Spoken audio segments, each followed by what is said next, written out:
Assalamualaikum warahmatullahi wabarakatuh. Halo semuanya, perkenalkan kami dari kelompok 8 mata kuliah Keselamatan Pasien dan Keselamatan Kerja atau sering disebut dengan K3. Di sini, kami akan menjelaskan salah satu materi yang terdapat dalam mata kuliah K3 ini, yaitu hazard fisik. Kemarin, kami telah berdiskusi melalui Zoom. Sebelum kita ke video, sebaiknya kita mengetahui terlebih dahulu apa itu hazard. Potensi bahaya yang dapat menimbulkan gangguan kesehatan. Dari sudut pandang kesehatan kerja, sistem kerja mencakup 4 komponen. Yang pertama, pekerja, lingkungan kerja, pekerjaan pengorganisasian, dan budaya kerja. Nah, setiap komponen kerja dapat menjadi sumber atau situasi yang dapat menimbulkan gangguan kesehatan pekerja. Kerugian kesehatan dapat berupa cedera atau gangguan kesehatan, baik fisik maupun mental. Nah, kalian sudah mengetahui kan? Ayo kita sama-sama tonton videonya.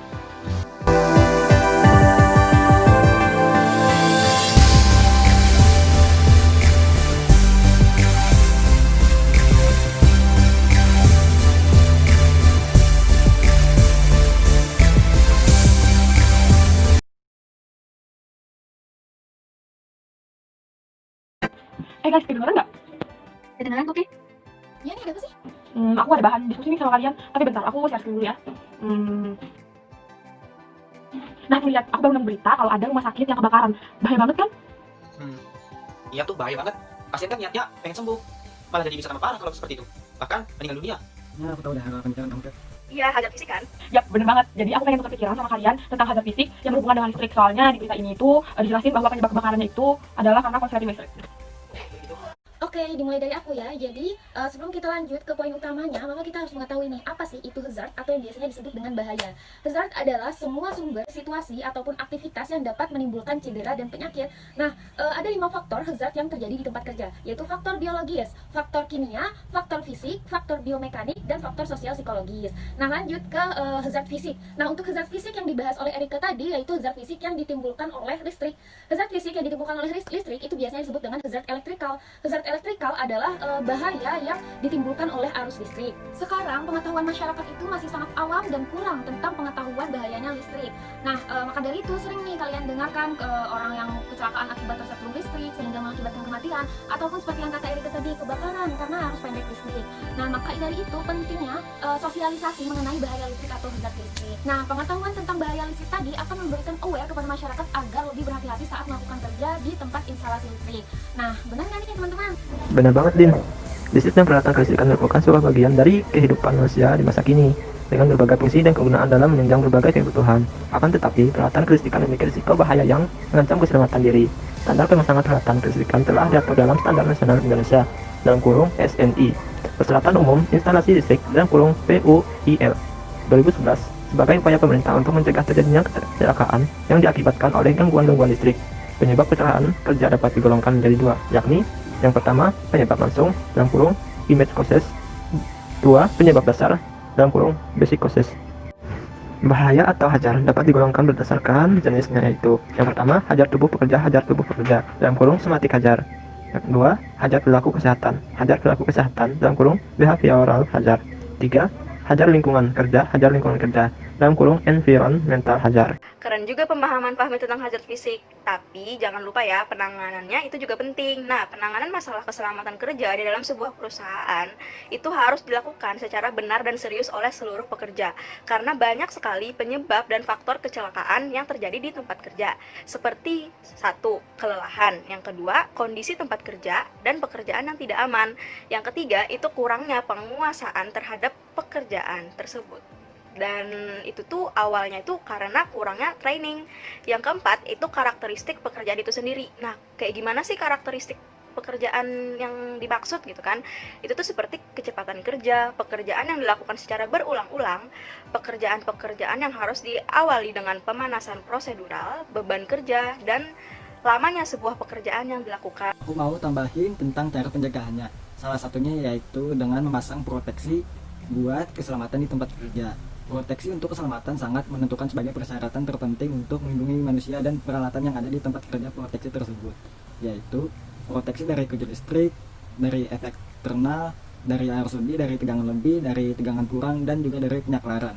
Tindakan proteksi ini dapat diterapkan pada seluruh instalasi, pada sebagian instalasi atau pada suatu perlengkapan khususnya terhadap bahaya kejut listrik. Bahaya kejut listrik itu dapat dibedakan menjadi 2, yaitu sentuhan secara langsung dan sentuhan tidak langsung. Selain memasang proteksi pada tempat kerja juga harus diberi fasilitas P3K, sehingga kalau sewaktu-waktu terjadi kecelakaan kerja dapat langsung diobati. Fasilitas P3K yang harus tersedia di tempat kerja, yaitu fasilitas P3K di tempat kerja meliputi ruang P3K, kotak P3K, dan isi, alat evaluasi dan alat transportasi, fasilitas tambahan berupa alat pelindung diri atau peralatan khusus di tempat kerja yang memiliki potensi bahaya yang bersifat khusus. Alat pelindung diri khusus yaitu peralatan yang disesuaikan dengan potensi bahaya yang ada di tempat kerja yang digunakan dalam keadaan darurat. Peralatan khusus yaitu alat untuk pembasahan tubuh cepat. Ngomong-ngomong soal P3K, ternyata di tempat kerja itu ada loh persyaratan P3K di tempat kerja. Ini ya, aku jelasin ya. Nah, yang pertama, jika unit kerja dan tempat kerja berjarak 500 meter, maka kotak P3K ini harus disediakan oleh unit kerja sesuai dengan jumlah tenaga kerjanya. Yang kedua, jika unit kerja dan tempat kerja seperti model gedung bertingkat, yaitu berbeda lantai, maka juga harus disediakan, unit kerja juga harus menyediakan kotak P3K sesuai dengan jumlah tenaga pekerja di gedung bertingkat tersebut. Nah, kemudian pencegahan selanjutnya adalah penggunaan APD. Nah, penggunaan APD ini sebagai contoh adalah pelindung tangan, yaitu adalah sarung tangan atau gloves. Kemudian ada mitten. Mitten itu adalah sarung tangan yang dia itu memiliki jarak di antara jari-jari. Nah, kemudian ada disebut dengan handpad. Handpad itu untuk melindungi bagian telapak tangan kita. Kemudian ada sleeve. Sleeve itu adalah sarung tangan dari pergelangan tangan sampai dengan lengan. Biasanya sleeve ini nanti akan bergabung dengan gloves. Kemudian bahaya yang terjadi karena listrik juga bisa menyebabkan suatu kebakaran. Nah, sebagai seorang perawat, kita harus mampu untuk menanggulangi sebuah kebakaran ini dengan cara memberikan perawat itu simulasi atau penanggulangan bencana kebakaran ini. Karena perawat adalah orang yang pertama kali berkontak langsung dengan pasien, maka jika ada suatu bencana kebakaran, dia akan menyelamatkan pasiennya. Kemudian lanjut, syarat-syarat penerapan keselamatan kerja yang berhubungan dengan hazard listrik. Jadi ada 3 syarat penerapan listrik. Karena suatu gedung rumah sakit itu pasti memiliki sebuah penerapan listrik. Jadi ada 3 hal. Yang pertama adalah kontinuitas daya suplai listrik. Jadi kontinuitas daya listrik ini harus terus terpenuhi. Jadi jika ada suatu gangguan, maka kita akan menggunakan suatu kontinuitas daya listrik yang cadangan. Nah, ini digunakan jika nanti kontinuitas daya listrik yang pertama terjadi suatu gangguan, maka kita akan menggunakan kontinuitas daya cadangan tersebut. Kemudian yang kedua adalah keamanan sistem instalasi listrik. Nah, ini harus terus terjadi keamanan, karena jika tidak diamankan seperti itu akan berbahaya bagi petugas rumah sakit yang ada di dalamnya dan juga khususnya adalah pasien yang dirawat di rumah sakit tersebut. Kemudian yang terakhir adalah besaran-besaran listrik seperti arus, tegangan, frekuensi, sistem pertahanan dan juga sistem keamanannya. Karena yang lain udah, ini giliran aku untuk menjelaskan penerapan hazard listrik. Nah, banyak hal bisa saja terjadi berkaitan dengan ketiga listrik di tempat kerja. Sifat alami manusia sebagai penghantar listrik itu juga merupakan salah satu hal yang patut menjadi pertimbangan dalam membuat rencana kerja dan identifikasi bahaya listrik. Beberapa bahaya yang dapat menimbulkan efek serius adalah tersengat listrik atau electric shock, selang percikan bunga api atau arc flash, dan ledakan bunga api atau arc blast. Baik arc flash ataupun arc blast telah pasti punya potensi menimbulkan api yang dapat menimbulkan kerugian lebih besar bagi perusahaan. Oleh karena itu, setiap pekerja yang bersinggungan langsung dengan sumber listrik diminta lebih waspada dan siaga agar tidak menimbulkan kecelakaan kerja. Oleh karena itu, ketiga listrik haruslah diterapkan di perusahaan agar setiap pekerja yang bekerja di perusahaan dapat bekerja dalam kondisi yang aman dari bahaya listrik yang mungkin mengancam.